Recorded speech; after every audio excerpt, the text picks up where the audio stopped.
moi, pour le bénévolat, c'est donner son temps gratuitement à une cause. Une cause qu'on choisit, de préférence, quelque chose qu'on aime, pourquoi pas. Puis en même temps, on en fait profiter la société et on donne de l'aide à ces gens-là qui ont besoin de nous parfois. Le bénévolat, pour moi, c'est faire beaucoup de petits gestes qui peuvent faire une différence, soit dans ta communauté, soit dans ta province ou alentour. Mais les gens ont tendance à vouloir faire des actions d'éclat. C'est pas ça pour moi, le bénévolat. Si chacun pose un petit geste, ça a de l'impact à la longue, puis ça devient important, puis tu peux arriver à changer des choses au lieu de toujours critiquer. Comme le président Kennedy disait, là, demande-nous pas ce que le pays peut faire pour toi, demande ce que toi tu peux faire pour ton pays. Fait que pour moi, c'est ça du bénévolat. C'est donner de mon temps, faire part de mon expérience de vie à des gens, là, à des causes, parce que je ne suis pas seulement dans le cercle littéraire, là, je fais partie du conseil d'administration de la Société du Musée du Grand Châteauguay. Et puis, je fais partie aussi du comité de l'unité du troisième âge pour les personnes qui veulent retourner à l'université, là, mais c'est donner de mon temps, parce que je peux me permettre de donner de mon temps, parce que je suis retraitée, puis j'ai du temps à donner. Claire, c'est une femme dynamique, engagée, passionnée, je dirais, dans tout ce qu'elle fait. Elle laisse rien en suspens. Elle est généreuse aussi de son temps. Elle est généreuse aussi de ses choses. C'est le genre à faire des petits cadeaux, à penser quels mots spécifiques mettre pour être gentil avec vous. Et puis à vous brasser un peu là, quand vous êtes dans une situation où vous ne bougez pas. Puis tu sais, ça arrive dans la vie, là, tu es comme « Ah, me tente pas ». Elle est comme un élément, une batterie là, qui vous dit « Ah ouais, fais ». C'est comme ça que je la vois.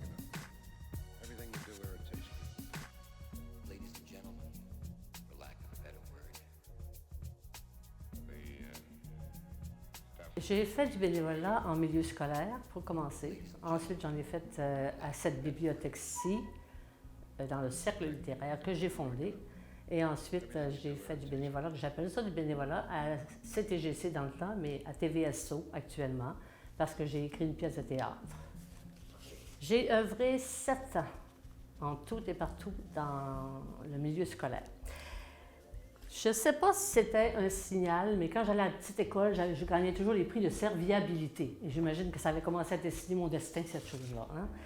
Alors là, j'en ai fait plus à l'école Saint-Jean-Baptiste, ici à Châteauguay. C'est surtout là que j'ai fait mon bénévolat. Et j'ai quasiment touché à tout. Mais à tous les jours, on m'a vu à la bibliothèque de l'école. C'était comme si j'étais engagée. Été comme hiver, hiver comme été. Je gardais même une petite fille et je l'amenais, on partait à pied, on allait faire le bénévolat à la bibliothèque. En ce temps-là, ils avaient fait des réparations à la bibliothèque et ils avaient déménagé l'ancienne bibliothèque dans un nouvel endroit. Et on n'avait pas fait attention à l'ordre des livres du tout. Alors c'était devenu tout sans dessus, sans dessous. Alors naturellement, j'étais obligée de mettre de l'ordre, de séparer les livres de recherche avec les romans. Et puis là, l'idée, voyant la tâche monstrueuse qu'il y avait à faire là, donc j'ai eu l'idée de former une équipe de bénévoles. 20 madames bénévoles sont venues m'aider toute l'année à remettre cette bibliothèque-là sur pied. On a fait des réparations des livres, on a aussi élagué des livres. On a fait quoi encore? J'ai utilisé le système Dewey, il fallait que je l'apprenne, pour placer les livres en ordre à la bibliothèque. Puis, c'était devenu une vraie industrie. En tout cas, le monde n'en revenait pas. Les professeurs et le directeur venaient nous voir à l'occasion, puis ils voyaient qu'on était du bon sérieux. On travaillait tout le temps, toute la journée. On prenait presque pas de quart d'heure. En tout cas, on adorait ça. Puis en même temps, on s'était formé un groupe d'amis, dans le fond. Hein? Et ça a continué quasiment toute l'année. J'ai pas perdu de bénévoles. On était là tout le temps. Puis, naturellement, il fallait faire, comme je vous dis, du classement, l'inventaire, la commande de livres. Puis, j'ai inventé un petit système de formes et de couleurs pour les enfants. Donc, pour les jours que je ne serais pas là pour leur faire le prêt du livre. Alors, il y avait des petites bibliothèques à leur hauteur, parce que c'était une école primaire. Donc, j'avais fait des formes géométriques soit des cercles, des triangles, des rectangles de couleurs bleu, rouge, n'importe quoi. J'avais identifié chaque livre qui allait sur chacune des tablettes, du cercle ou de la forme désirée. Puis la petite bibliothèque aussi. Puis les enfants pouvaient se servir tout seuls et les remettre. Je n'étais pas obligée d'être là tout le temps. En tout cas, je me réservais une porte de sortie pour parfois me prendre quelques congés. Dans le fond, c'était organisé comme ça. Puis, comment vous dire aussi, j'ai été aussi, ah oui, là on change de domaine, mais c'est toujours encore à l'école. J'ai été la responsable de la vente des classiques. Je ne sais pas si vous savez ce que c'est des livres d'école dans le fond. Alors, j'ai fait toute une journée là-dedans, encore avec une série de bénévoles. On a réussi à vendre tous les objets scolaires jusqu'à la gomme à effacer. Alors, c'était comme un grand magasin dans le gymnase. Ça, j'ai fait ça une année. En même temps, j'ai fait aussi, disons que le directeur avait bien confiance en moi. Alors, il me demandait souvent, puis vu que les professeurs ont des tâches lourdes, ben, ils ne pouvaient pas toujours dire oui, les autres. Hein? Alors, ben moi, je disais oui, j'ai le temps. Puis on ne venait pas, puis ils disaient tout le temps, je comprends pas, toi, Claire, je te demande de quoi, tu as toujours le temps. Ben oui, j'avais toujours le temps. Aussi, j'ai été membre dans le comité d'école et j'ai été également trésorière à l'école Gabriel Roy. J'ai été aussi secrétaire au comité de parents. Fait que je crois que j'ai fait tous mes devoirs en tant que parent quand ma fille était. J'ai juste une fille pourtant, quand ma fille allait à l'école. En 1997, je recommençais un autre genre de bénévolat qui était ici à la bibliothèque. Et là, j'ai décidé de fonder le cercle littéraire. Ma sœur, qui reste au Saguenay, appartenait à le cercle littéraire. Puis elle me disait, vous n'en avez pas à Châteauguay? Puis je disais, non, je me suis informée, puis il n'y en a pas. Fait que j'ai dit, ben ça m'intéressait d'en partir un. Alors je suis allée voir la chef de pupitre dans le temps. Et je lui avais exposé mes intentions. Puis je me rappelle, j'étais venue la voir un certain mois de juin. Et elle avait dit, ben on va ouvrir en octobre. Alors donc j'avais ouvert en octobre, on a passé des annonces dans les journaux, un peu partout, là où on pouvait. Et on a commencé bien humblement. On était 5 en tout et partout. Et à ce temps-là, ben, vu le nombre, le chef de pupitre trouvait que ça ne valait pas la peine de nous obtenir une salle, dans le fond. Alors, on faisait ça dans nos maisons privées. Vu que j'étais comme l'instigatrice du mouvement, alors ça avait lieu plus souvent chez moi qu'ailleurs. Alors, on faisait un petit peu le tour comme ça, puis on se faisait des petits lunchs, puis on parlait de livres, puis on était vraiment très, très, très sérieux à la tâche. Exactement ce qu'on a fait quand on est devenu plus gros, c'est ce qu'on faisait la même chose quand on était plus petit. Au Cercle littéraire, on se réunit le premier vendredi de chaque mois à la bibliothèque qui nous fournit une salle. Et puis, on est 15 membres. Le total des membres, c'est 15. Et chaque personne parle du livre qu'elle a lu là, dans le mois. Et elle fait un résumé du livre. Là, et après ça, bien, les gens lui posent des questions. Et puis, c'est très, très intéressant parce que c'est 15 personnalités différentes. Et puis, chaque personne donne son opinion, son point de vue. Alors, c'est une dynamique qui est très, très riche. Moi, j'ai commencé à faire le cercle littéraire. J'avais un but qui était justement de rencontrer des gens, surtout, parce que c'est vrai que je m'ennuyais dans la maison à ce moment-là. J'avais fini de faire mes années de garderie, d'aide dans le quartier pour les parents. Je ne voulais pas garder, mais on m'avait dit, Claire, ça nous rendrait service. Alors, pour leur rendre service, j'avais dit oui. Puis là, je trouvais que j'étais rendue d'un âge respectable pour toucher à autre chose. Donc, je suis venue ouvrir ici le cercle littéraire en 1997. Et puis, on a commencé, comme je vous ai dit tout à l'heure, très petit. Et à un moment donné, même ici, à l'ancienne bibliothèque, on nous avait offert le petit local qui appartenait aux employés pour qu'on puisse se réunir. On a fait ça une petite secousse. Et là, on s'est mis à augmenter, tranquillement, pas vite. Et là, le chef de pupitre nous a envoyés sur la rue Brault. Il y avait là un genre de dépôt, je pense, de livres.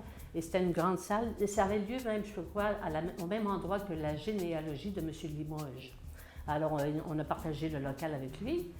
Alors, c'est toujours une fois par mois, nous, qu'on se réunit. Toujours le premier vendredi du mois, dans l'après-midi. Puis, rendu là, on a duré une petite secousse. Puis on grossissait encore. Fait que là, la bibliothèque s'est construite et j'ai eu la chance d'avoir été invitée pour la première pelletée de terre. Et j'y suis venue. Puis là, finalement, on nous a dit qu'il y aurait une salle polyvalente qui servirait pour tous les organismes de la ville de Châteauguay. Alors, on a eu la chance de bénéficier du local. Puis depuis ce temps-là, ben, on l'occupe. C'est juste ici, en arrière de cette salle que vous voyez. Puis, j'ai été donc la fondatrice présidente 14 ans de temps. Et bien, la maladie s'est prise sur moi. Et je devenais de plus en plus absente, je trouvais. Ça fait qu'à un moment donné, ben, j'ai décidé de laisser aller mon poste à une autre. Maintenant, c'est Martine qui anime. Puis, ben, et ça continue. Mais le cercle littéraire, quand je l'ai fondé, il était bien spécial. Je ne voulais pas un cercle littéraire comme je connais. En général, ça passe comme ça tout partout. C'est-à-dire, c'est juste, on parle de lecture. Puis souvent, je parle du même livre. Puis nous, ben, étant des petits vieux gâtés, je dirais, il n'était pas question qu'on s'astreigne puis qu'on s'oblige à des choses. Là. On voulait faire la belle vie, tout le monde. Là. Il est vrai que souvent, les gens, quand ils vieillissent, on aime beaucoup la lecture. Alors moi, je ne voulais pas les astreindre à prendre la même lecture. Là. Ça s'appelait, non, vous lisez un livre et vous nous dites ce que vous voulez. Je les ai toujours laissés bien libres. Je prendrai ce qui fait votre affaire. Pour me parler, ben, c'est sûr, préférablement, on aime avoir un résumé du livre, puis un peu d'auteur, on entend parler. Mais à part de ça, ils se nous disent ce qu'ils veulent sur le livre. C'est ce qui arrive. Alors dans mon temps, moi, 14 ans de temps, ça a marché comme ça. Puis, c'est pas trop scolaire. On fait des farces un peu à travers. On s'amuse beaucoup à travers ça.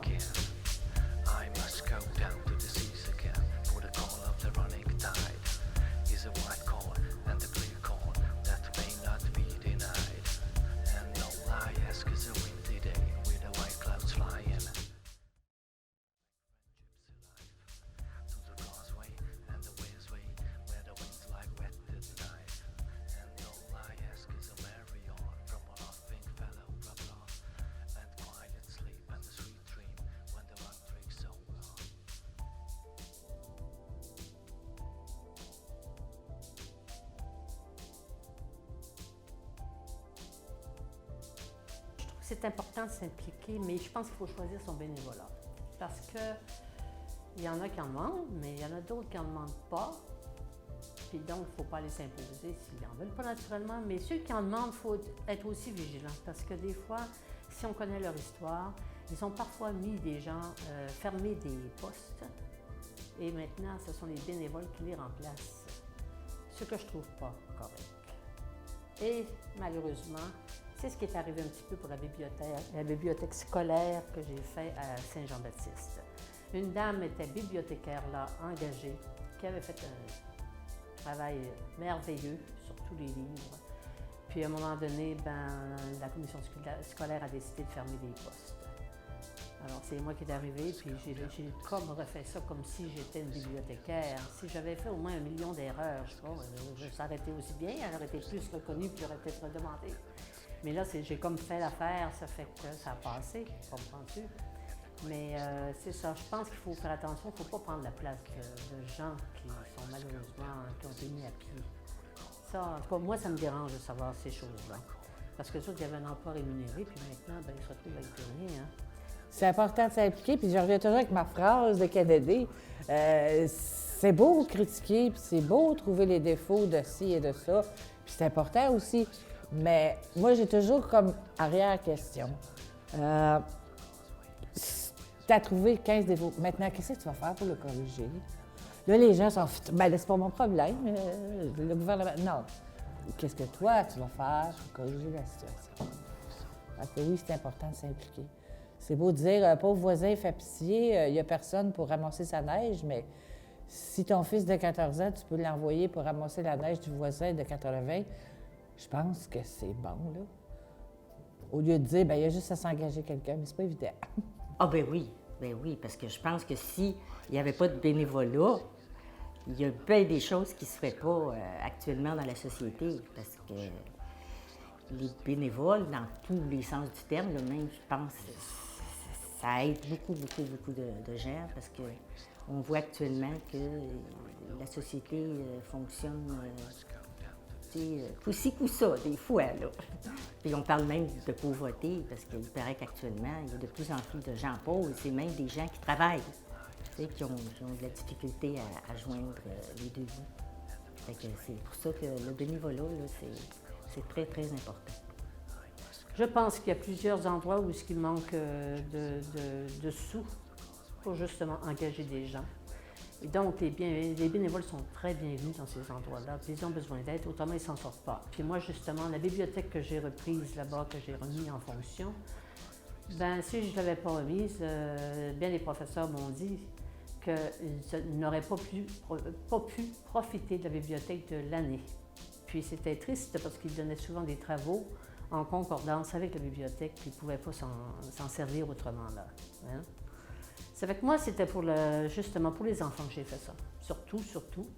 Puis, vu que j'adore la lecture, je me disais, je trouvais ça triste qu'ils ne pouvaient pas lire non plus. C'est vrai que toutes les classes ont une petite bibliothèque à eux, mais les grands lecteurs ont vite passé au travers. Hein? Alors, c'était surtout pour ces enfants-là que je l'ai fait.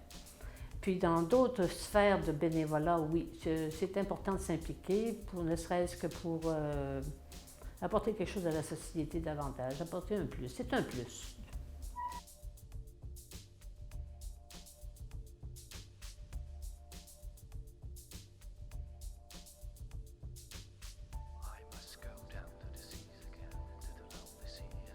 La reconnaissance, on en parlait. Bon, ben écoute, la reconnaissance, je te dirais que ça dépend des milieux. En milieu scolaire, j'avais une très belle reconnaissance. Moi, la reconnaissance, quand je suis une bénévole, quand je fais une bénévole de moi, tout ce que je demande, là, puis c'est vrai que je m'en attends, puis c'est vrai que je le veux, je le cache pas, je veux merci. Merci, peut-être pas tous les jours si c'est trop pour la personne, mais c'est pas trop demandé, je pense, parce que c'est la seule paye que le bénévole reçoit, là. Si on ne le reçoit pas, c'est triste. Et il y a certains milieux qu'on n'a jamais eu un merci. Je trouve qu'il fallait être fait fort pour continuer puis persister, parce que c'était vraiment d'autres choses qui me motivaient à ce moment-là, parce que je trouvais ça assez difficile. Mais la reconnaissance aussi des gens qui sont sur les lieux du travail, en général, c'est bon. Puis encore là, ça dépend des gens. Il y a toujours une clientèle pour te snobber. Ceux qui ont des bons salaires, là, qui te regardent, toi là, qui n'a pas de salaire, on te regarde parfois de haut. Souvent, on t'apprécie, on dit merci, mais des fois, on se sent un petit peu humilié, là, de se faire regarder de travers comme ça. C'est pas très agréable. Mais en tout cas, disons que ça fait, malgré tout, là, la majorité fait bien ça. C'est une belle récompense, une belle reconnaissance.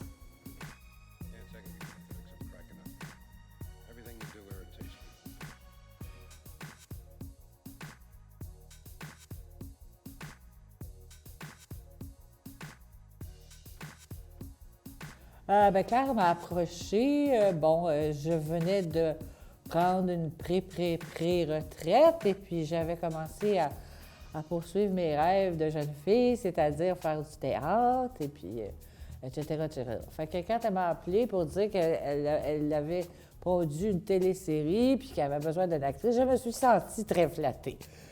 Tout le monde chez moi était comme « Ah, tu sais, tu vas passer à la télé! » OK. Fait que j'ai accepté. Ça a été une expérience enrichissante pour moi, puis qui a découlé après sur une mini-carrière de bénévolat à la CTGC, qui est maintenant à la TVSO, où j'ai fait des entrevues, où j'ai appris plein de choses, où ils m'ont donné de la formation comme intervieweur. Puis j'ai vu tout comment ce réseau-là fonctionnait. Ça fut intéressant, puis c'est comme le début d'un temps nouveau, là. J'ai eu la joie d'avoir été demandée par un des élèves pour aller danser. C'était un petit gars qui me regardait toute l'année. Je sais pas, je m'apercevais que j'avais l'air à lui plaire un peu. Et là, voilà, qui vient me chercher pour danser, moi qui gardais au téléphone, qui n'était même pas dans la salle. Puis, il vient me chercher. Là, quand je suis rentrée dans la grande salle, toutes les petites filles applaudissaient parce qu'il leur avait dit qu'il viendrait me chercher. Et j'ai accepté pour lui faire plaisir. Alors, je suis allée danser un slow avec lui. Et ça, c'était un beau souvenir parce qu'il était très, très, très gentil. Un bon souvenir. J'en ai plusieurs parce que j'ai été, mon Dieu, quand quand on fait des activités à l'extérieur. Je me rappelle qu'elle avait organisé un rallye. Puis ça m'avait vraiment là, impressionné. C'était-tu un rallye ou une course au trésor? Je ne me rappelle plus qu'est-ce que c'était. C'était les deux, je pense. Puis ça avait été bien intéressant. Puis on a les parties de Noël, puis on a les sorties au restaurant, puis non, c'est vraiment très agréable.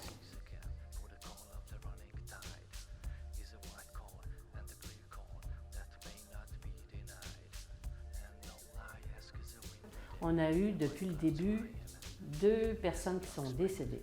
Il faut s'y attendre un peu à notre âge. Je ne sais pas qu'on est rendu à bout d'âge, mais ça peut arriver. Hein? Alors, on a un homme et une femme qui sont décédés. Ça nous a fait de la peine. Vraiment, vraiment beaucoup. Puis, on les manque encore. Puis, comme je vous ai dit, j'ai fait mes albums, là, puis c'est pas rare d'en voir une venir me parler puis me dire « Claire, je suis tombée sur justement nos amis qui sont décédés. » Puis elles ont encore les larmes aux yeux, puis on les regrette encore profondément. Ça, c'est des mauvais souvenirs, c'est certain. C'est comme dans n'importe quel métier, tu sais, à un moment donné, tu te poses toujours la question quand tu travailles au public, est-ce que je suis apprécié ou est-ce que ce que je fais est correct? Le fait qu'ils te rappellent et que tu fais le travail, pour eux autres, c'est suffisant, mais des fois, toi, tu dis, ben là, ils sont-tu contents? C'est-tu correct, qu'est-ce que je fais? C'est un peu ça, mais c'est pas rien de dramatique, là, disons.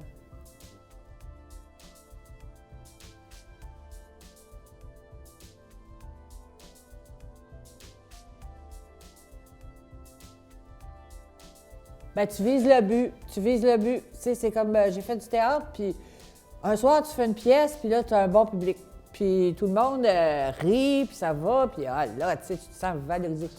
À un moment donné, tu fais du théâtre, puis tu as beau faire n'importe quel culbute, c'est mort. Puis là, toi, tu sens ton énergie drainer, jusqu'à un moment donné où, 1 heure ou 2 après, il y a un enfant qui rit ou un vieillard qui s'en rappelle ou qui t'accroche dans la rue et qui te félicite. Sinon, ça vaut la peine et ça veut, tu sais, il y a des accros dans la vie, puis il faut pas s'arrêter pour ça. On se dit, moi je me disais, c'est pas grave, si on pouvait reprendre la chose, on la refaisait. Et là, on la refaisait comme il faut, si on avait fait une gaffe. Puis à un moment donné, mais jamais je désespérais, puis je disais, d'abord j'abandonne. Non. S'il y avait des explications à donner, je donnais des explications. On s'entendait bien avec des personnes, là, si on avait eu un malentendu. Puis, non, jamais j'aurais arrêté. J'ai une tête très dure, aussi dure que le roc. Puis c'est pas encore à ce motif-là surtout, c'est surtout que quand je commence quelque chose, je le finis toujours. Même si parfois, c'est comme un livre, hein? Je lis un livre, je ne l'aime pas, je vais le finir. Parce qu'à ce temps, il est commencé, il faut que je finisse. C'est organisé comme ça. Tout ce que je commence, je termine. C'est ma vie, c'est comme ça. Bien, d'abord, Claire, ça a été notre présidente pendant jusqu'en 2011. Hein? 2011, c'est ça. C'est une femme très dynamique, qui a beaucoup de personnalité et très dévouée aussi. C'est une femme qui donne beaucoup, qui nous a donné beaucoup de son temps, là, qui nous a fait participer à toutes sortes. Elle organisait des rallyes. L'été, on organise toutes sortes d'activités ensemble. Oh non, Claire, c'est une femme, puis c'est une bénévole aussi, tu sais, c'est une femme qui est très riche. Riche. Je sais pas si elle est riche, en termes, mais en tout cas, c'est une riche personnalité.